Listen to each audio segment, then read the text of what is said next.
Some places don't show up on the maps, some places don't trend online, but when you find them, they remind you what peace really feels like.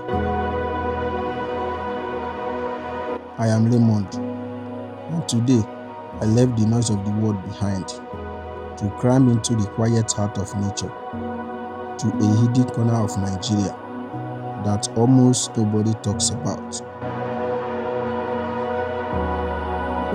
Erin Ijesha isn't just a waterfall, it is a journey. 7 levels of discovery, each one calmer than the last. Most people only stay at the first level.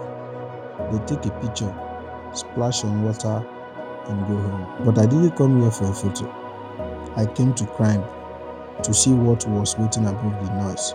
The higher I went, the quieter everything became. The sound of cars disappeared. The stress faded. It was just the forest, the water, and me.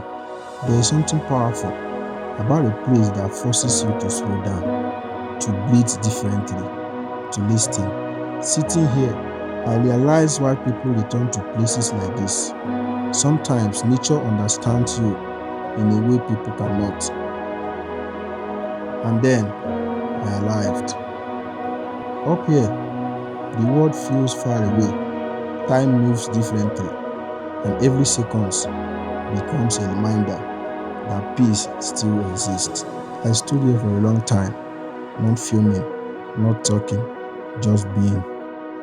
In a world that keeps getting louder, finding a place like this feels like a blessing. But the truth is, peace isn't something you stumble into. It's something you climb toward, step by step, decision by decision. Up here, with nothing but water and trees, I realized how much noise my heart's been carrying inside me, and how badly I needed to put it down. If you ever feel overwhelmed, find places like this, hidden corners of Nigeria, that reminds you who you are when the world becomes too loud. I am Raymond, and this is just the beginning.